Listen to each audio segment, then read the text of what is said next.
Ayan, hello po mga ka-farmers. Good morning po. Welcome po sa ating channel, Tantan Farm TV.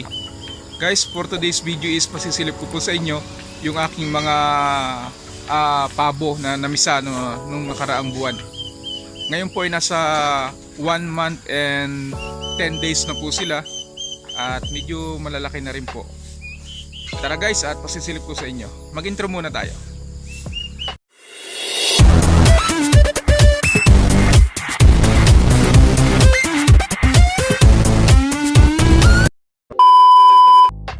Ayan guys, update po natin sa ating mga turkey chicks, sa ating mga sisiw. Ayan, at malalaki na po sila ngayon. Ayan, ito po yung mga mother at father ng ating mga sisiw na pabo. Malalaki na sila guys, at makikita nyo na talagang malulusog na. Ayan. Ayan, kung makikita nyo, ito siguro parang nasa higit kalahating kilo na. Higit kalahating kilo na to. Malalaki na. At pasalamat na rin ako at walang nabawas sa kanila simula nung napisa po. Ayan, nasa 1 month and 10 days na po sila ngayon.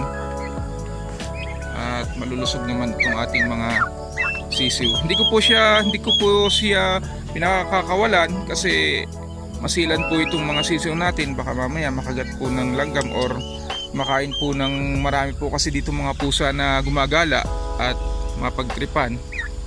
Ay sayang naman po, mababawasan yung ating sisiw.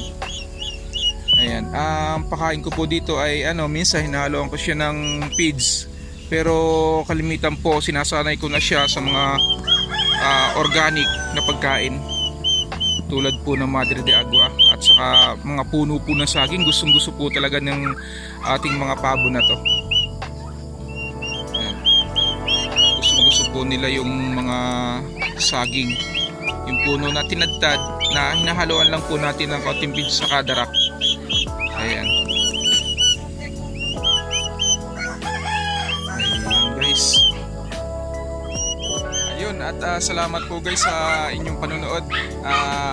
Pa-subscribe na lang po ng aking channel sa mga bago pong nakapunta at nakapanood ng aking video.